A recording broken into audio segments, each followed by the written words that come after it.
210 करोड़ कांग्रेस का डायरेक्ट चोरी करने का काम बोल सकते हैं इसको। इलेक्शन कमीशन गांधारी जैसा आग को पट्टी बांधकर बैठा है। आप बताइए 70 साल में किसी का भी आज तक इनकम टैक्स कोई भरा नहीं है, कोई पार्टी। कल आपने 1800 करोड़ का नोटिस दे दिया है। पॉलिसी मेकर्स एक बार साथ में बैठ के कोई पॉलिसी को लेके मेकिंग को लेके डिस्कशन नहीं कर सकता है, माइक बंद करा देगा आप लोग ने कोई। नमस्कार, मैं कशिश और स्वागत है आपका लीडिंग भारत में। यहाँ पर अगर देखा जाए लोकसभा चुनावों की तैयारियां लगातार चल रही है और कहीं ना कहीं ऐसा माना जा रहा है कि जो भाजपा सरकार है वो पूरी इंडिया गठबंधन को कमजोर करने में लगी है, क्योंकि देखा जाए यहाँ पर अकाउंट्स फ्रीज करा दिए जाते हैं। तमाम ऐसे नेता है, ईडी के दर्शन उन्हें करने पड़ रहे हैं। तो सीधे यहाँ पे सवाल ये करेंगे कि हमारे साथ सबसे पहले तो श्रीनिवास बीवी जी मौजूद है। तो सर, सीधा सवाल यही है कि इंडिया गठबंधन को क्या सच में कमजोर करने की कोशिश भाजपा कर रही है? देखिए, बीजेपी का आप नारा समझिए, इनका chronology, one nation no election.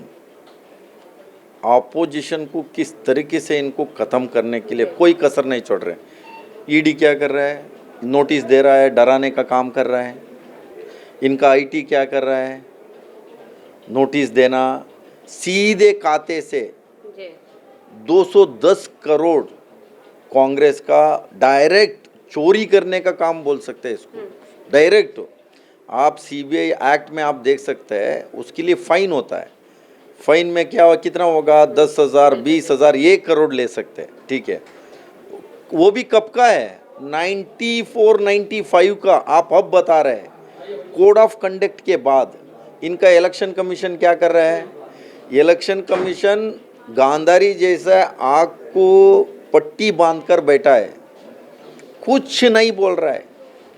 मेरे को ये बताइए, आप कानून का किताब निकाल के आप दिखा दिए मेरे को, कोई पॉलिटिकल पार्टी का आपने आज तक इनकम टैक्स भरने का कोई ऐसे वहाँ सिस्टम है, कानून में है?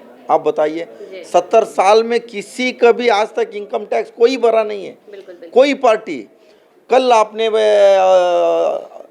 1800 करोड़ का नोटिस दे दिया है।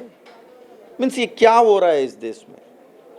इसमें साफ साफ दिख रहा है नरेंद्र मोदी डरा हुआ है, बीजेपी नरेंद्र मोदी तो लगातार यही कह रहे हैं प्रधानमंत्री कि हम तो सबका साथ सबका विकास करें, जनता के लिए काम कर रहे हैं। यहाँ पर जो विपक्ष है वो कहीं ना कहीं जनता को बेवकूफ बना रहा है। नहीं, संविधान में जो नहीं है वो आप कैसे कर सकता है? संविधान में नहीं है, आप ऐसे कैसे आप कर सकते हैं? इस देश में पिछले 10 साल में पॉलिसी मेकर्स एक बार साथ में बैठ के कोई पॉलिसी को लेके मेकिंग को लेके डिस्कशन नहीं कर सकता है, माइक बंद करा देगा आप लोग ने कोई। मीन्स वो हर चीज़ में आप लोग ने एक ये बना के रख दिया है। बीजेपी सरकार आने के बाद इस देश का संविधान, ये लोग बार बार क्यों कहता है संविधान को बदलना है, डेमोक्रेसी को बदलना है, खत्म करना है? वो कहते हैं कि तमाम नेता जो नेता है वो बयान देते हैं कि संविधान को बदलना है, लेकिन मोदी जी कहते हैं कि हम नहीं कहते, हम तो सम्मान करते हैं संविधान का। घर का मुखिया है आप, आपके घर में आपके बच्चे, वो आपका भाई कोई गलत करेगा उसको लेके आपको बोलना पड़ता है। आप खुद इनके तमाम ऐसे लोग हैं ना, इनको पता होता है कुछ भी बोल रहा है फिर भी आप रिएक्ट नहीं कर रहा है। फिर आपका कोई सपोर्ट तो मिल रहा है ना इनको। पिछले 10 साल में इन लोगों का आप बयान देखेगा बीजेपी वाले का, आपको साफ दिखेगा इसमें। खुद इन लोग ने इस तरीके का, इनका व्हाट्सएप यूनिवर्सिटी हो, इनका सारे गोबर पात्रा हो, जो मन पे आएगा वो इन लोग ने बात करता है। तो इस पे साफ साफ दिखेगा ये डरा हुआ है नरेंद्र मोदी जी, और इनका अली बाबा एंड 40 चोर, ये सरकार का चोर कहता है सीधा। तो इंडिया गठबंधन 400 पार के नारे पर कैसे भारी पड़ेगा? नहीं, किस एंगल से 400 पार आ सकते हैं बताइए? इनका कोई सीट नहीं बढ़ रहा है, हर जगह सीट घट रहा है, कहाँ से बढ़ेगा? लेकिन वहाँ तो पूरी श्योरिटी के साथ कहा जा रहा है। श्योरिटी क्यों लग रही है? आत्मा तोता पे था, कहानी हम आप सब सुने हैं। ऐसे ही नरेंद्र मोदी जी का आत्मा ईवीएम में करके राहुल जी ने साफ बता दिया है। ये इतने कायर लोग हैं, आप सोच नहीं सकते।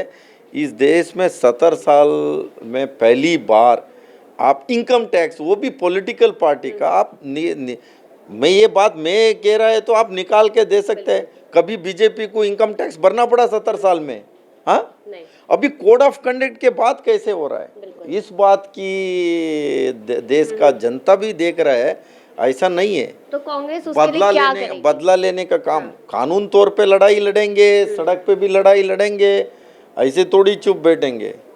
तो एक हर चीज का एक एक्सपायरी होता है, इनका एक्सपायरी हो गया है। अभी एक्सपायरी डेट कुछ ही दिन बचा है, भाजपा की एक्सपायरी डेट, भाजपा का अभी इनका जो इनका सरकार का एक्सपायरी है, बहुत कम दिन बचा है, ज़्यादा दिन नहीं है। इस देश का बेरोजगार युवा, इस देश का किसान, इस देश का गरीब मजदूर, छोटे छोटे व्यापारी, इस देश का छात्र, सारे लोग इनको झोला देने का काम करेगा। जी बिल्कुल, आपने सुना यहाँ पर कि श्रीनिवास जी कितना कुछ कहते नजर आए हैं और यहाँ पर साफ तौर पे कहा जा रहा है कि अब बहुत हो चुका भाजपा का, और 4 जून की भी बात यहाँ पर कर दी। तो आप लोग भी अपनी राय दीजिएगा कि क्या लगता है, और देखते हैं लीडिंग भारत।